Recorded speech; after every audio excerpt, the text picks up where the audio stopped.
What's good with YouTube? You already know, Big Flocka with a convict's perspective, and I'm gonna slide on through with a little bit of energy. Please hit the like, subscribe, comment, do all those things to help support this channel, and hit that bell notification for future fire content. As you can tell by the title and thumbnail, we're gonna be talking about a Familiano from San Jose. That's pretty well known, man, in some senses. Samuel, right? Wino Ramirez, or Sammy. Now, what Sammy Wino was really well known for, right, is he's the one that put the green light on the West Side Mob and then requested a number of civilians be killed on the streets by West Side Mob back around 2007, 2008. Sammy Wino, right, ended up catching the case around like 89, 90, I believe it was, right?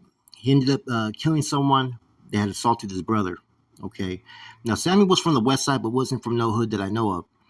He was somewhere staying right there between 8th and Keys, 10th and Keys in that area, right? In one of the alleyways, there's these apartments and houses that are right there.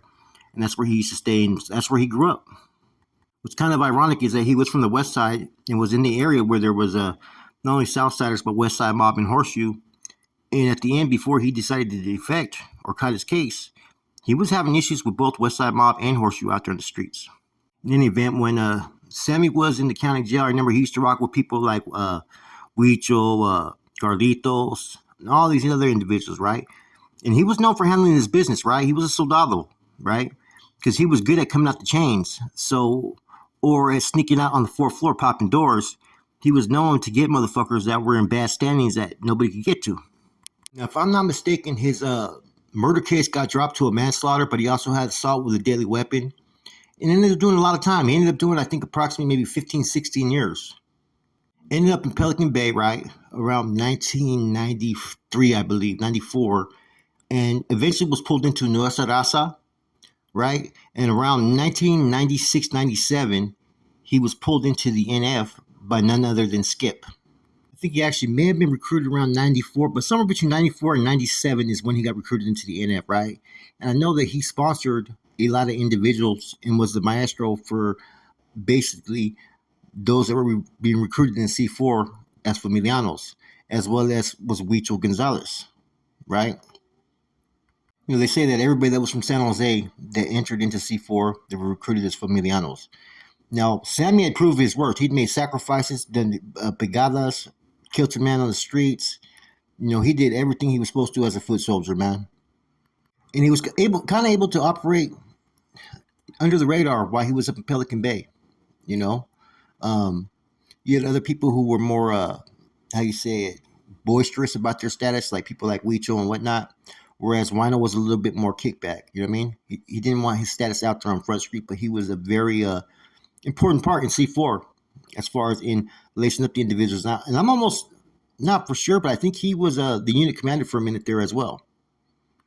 Now, eventually, sometime in 2005, he paroled.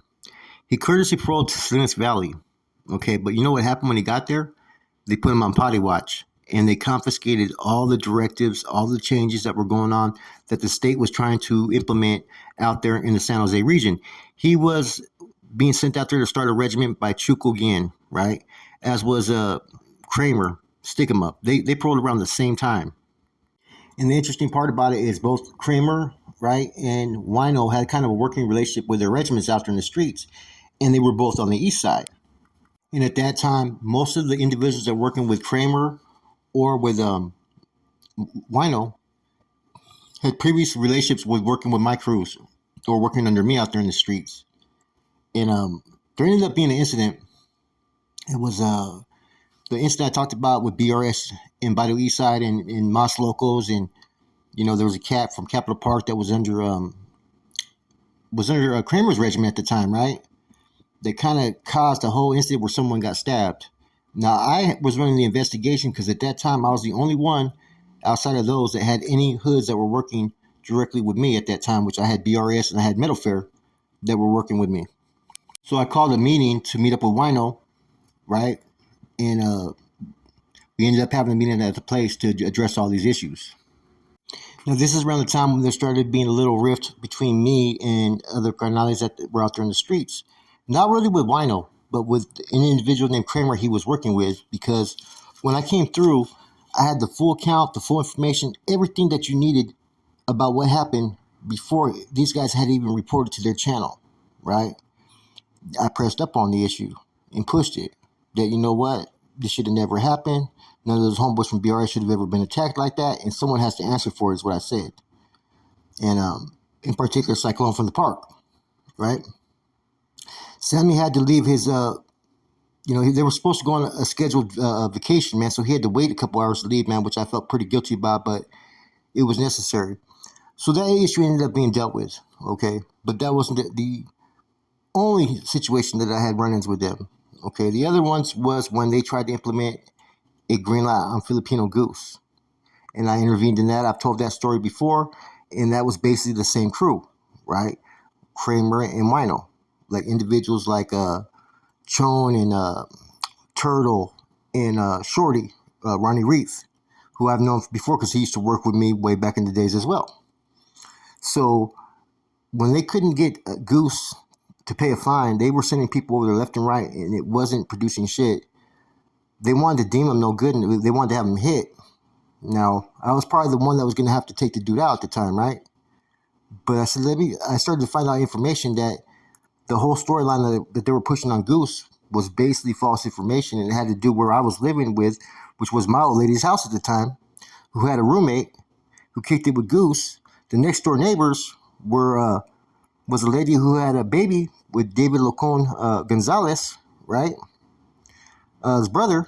And so one day they were all kicking it in the same apartment. They all started playing like gambling and shit like that. And there was a rumor that Goose was running around with new flowers. He wasn't, though. It was just the first time he ever met the dude. He didn't know nothing about him. So while they're trying to have him greenlit or pay a tax, it went from that to him being fully cleared without having to pay a fine, because that's what I fucking requested to be done. They didn't like that because I kind of made Kramer's crew look a little stupid on the whole situation. But like I had told them, they were out there in Milpitas, which is an area I had jurisdiction over. Like I said, though, Wino never took it personally. He had his own shit going on. His regiment was growing, while Kramer's regiment was kind of known as the Misfits at that time, but they were kind of associated working together. Now, that time I remember there was an issue going on with someone from San Grande, right? And they had to go discipline him, and I ended up showing up late to the situation, and that's when they had the Grande disciplined one of their own, and then a young hermano bro came out saying enough's enough, which was Manos Gutierrez, which was my homeboy Black Steve's younger brother. And so Wedo and Sammy said, it's enough when we say it's enough, and said this is NF, and just started smashing on fucking Manos. Like I said, Manos kind of overstepped his jurisdiction. I think he was young in his career. And I don't think that he knew that he didn't have a place to really voice his opinion on the issue. Both Sammy and Wino, they were with it. They were with the business. You know what I'm saying? I've seen Wedo knock the motherfuckers out. Sammy's was down as well. At that time, you had code names. They were using fucking walkie-talkies, and brown was Charlie Campa, white was Lencho, black was Wino, and red was fucking Wedo, right? And so, therefore, Sammy started to establish himself as, a strong regiment. He was being acknowledged and looked at, out there in the streets.